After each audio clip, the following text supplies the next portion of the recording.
Eropa pikir mereka sudah menang, mereka pikir gugatan di WTO bisa membuat Indonesia bertekuk lutut dan kembali menjadi sapi perah komoditas mentah, tapi mereka salah besar saat Bruce sibuk merayakan kemenangan kecil di meja hijau, Jakarta justru sedang memuat ulang pelurunya.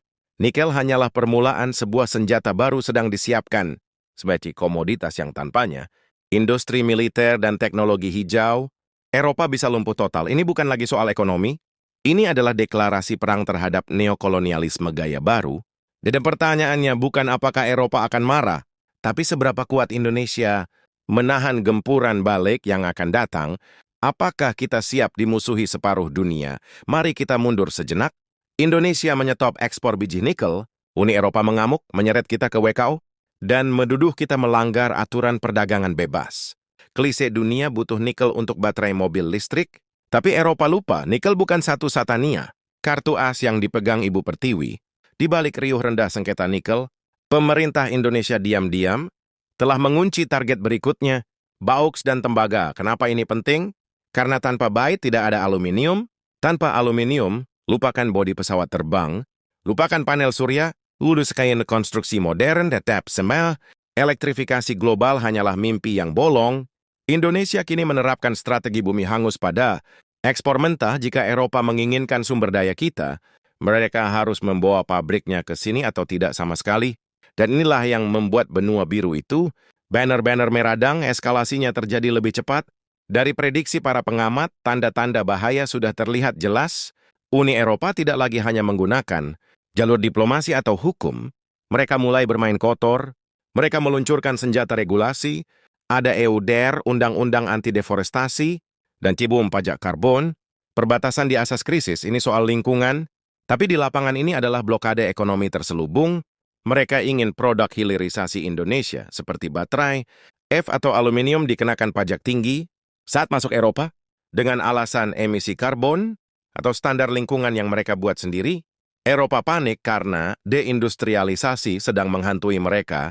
BHS menunda investasi, Volkswagen berdarah-darah. Mereka sadar, jika Indonesia berhasil melakukan hilirisasi pada baksit dan tembaga setelah nikel, maka supply chain industri masa depan tidak lagi berpusat di Jerman atau Perancis, tapi di Asia Tenggara. Masalahnya semakin runyam karena teman baru Indonesia. Saat Barat sibuk menggugat Cina, sibuk menuangkan beton dan mesin ke Halmahera dan Papua, Eropa melihat ini bukan hanya sebagai kerugian ekonomi, tapi ancaman geopolitik. Indonesia dianggap berpaling ke blok timur. IMF bahkan sempat meminta Indonesia melonggarkan kebijakan ini. Bayangkan sebuah lembaga keuangan global mengurusi kebijakan domestik negara berdaulat. Ini membuktikan bahwa apa yang kita lakukan benar-benar menyakiti hegemoninya mereka. Dan ketika seekor singa terluka, ia akan mencakar membabi buta. Pertanyaannya, kenapa Indonesia senekat ini? Kenapa berani menantang raksasa ekonomi dunia? Ada 3 alasan fundamental yang menjadi bensin dari keberanian atau kenekatan ini. Pertama, trauma sejarah dan kutukan sumber daya. Selama ratusan tahun pola ekonomi kita tidak berubah sejak zaman Forge. Kita gali tanah, kita jual tanahnya murah, lalu kita beli barang, jadinya dengan harga selangit, kita jual baat seharga kacang goreng, lalu kita beli panci, velg mobil, dan kerangka, pesawat dengan harga emas. Indonesia sadar, selama pola ini tidak diputus, kita akan selamanya terjebak dalam middle income trap. Kita akan tua sebelum kaya. Hilirisasi adalah satu satania cara memutus rantai perbudakan ekonomi ini. Kedua, kartu terve transisi energi. Eropa dan Amerika sedang terobsesi dengan green energy. Mereka butuh panel surya, turbin angin, dan kabel transmisi. Tembaga adalah konduktor terbaik untuk elektrifikasi. Aluminium adalah logam ringan wajib untuk efisiensi, energi, dan siapa yang punya cadangan raksasa kita. Posisi tawar Indonesia sedang di puncaknya. Jika mereka memboikot kita, transisi energi, mereka yang akan melambat. Bukan kita memegang leher mereka. Bukan sebaliknya. Ketiga, pergeseran kiblat dunia. Dulu jika Amerika atau Eropa batuk, ekonomi Indonesia demam. Sekarang tidak lagi. Pasar domestik kita besar, dan ada pasar alternatif seperti Cina, India, dan Afrika. Pemerintah menyadari bahwa era Barat sebagai satu satania pusat uang sudah berakhir.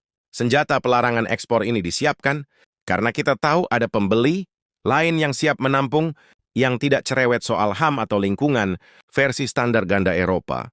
Ini adalah pragmatisme tingkat tinggi. Lalu apa harganya bagi kita? Apa dampak nyata dari senjata baru? Best dan tembaga ini bagi rakyat Indonesia?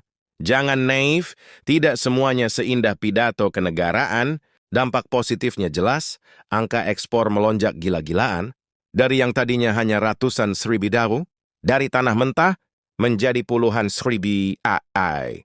Dari produk turunan, neraca dagang kita surplus berturut-turut, rupiah punya bantalan yang lebih kuat, kota-kota mati di pesisir Kalimantan dan Sulawesi berubah menjadi pusat ekonomi baru, penyerapan tenaga kerja lokal meningkat, meskipun harus diakui, masih banyak drama soal tenaga kerja asing yang perlu diawasi ketat, tapi ada harga mahal yang harus dibayar, dampak negatifnya mengintai.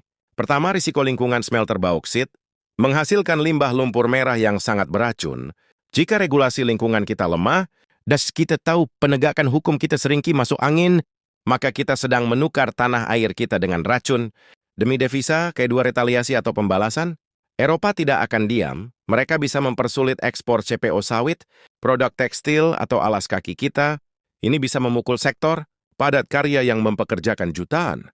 Rakyat kecil di Jawa kita bisa kaya di tambang, tapi miskin di pabrik sepatu jika salah langkah. Dan yang paling berbahaya, kita lepas dari mulut harimau, tapi masuk ke mulut buaya timur, dominasi teknologi dan modal smelter, yang hampir 90% dikuasai satu negara tertentu, membuat kedaulatan kita kembali dipertanyakan. Apakah kita tuan rumah atau hanya penjaga kos-kosan? Indonesia sedang bermain judi terbesar dalam sejarah ekonominya. Bauksit dan tembaga adalah taruhan selanjutnya. Setelah nikel, kita sudah meletakkan chip kita di meja. Tidak ada jalan untuk mundur. Eropa boleh meradang, waktu boleh menyidang. Tetapi sejarah membuktikan, tidak ada negara yang bisa maju dengan hanya menjual tanah airnya. Kiloan jalan menuju negara industri memang berdarah, darah dan penuh musuh. Sekarang giliran kalian. Coba jawab di kolom komentar, apakah kita siap miskin sementara demi berdaulat, selamanya atau lebih baik aman, tapi tetap terjajah secara ekonomi? Tuliskan argumen brutal kalian di bawah. Saya ingin melihat seberapa sadar kalian akan isu ini, dan bagikan video ini ke timunman kalian yang masih buta geopolitik. Bangun Emora, tekan tombol subscribe sekarang. Jika semua kalian berani mengawal terus perang dagang,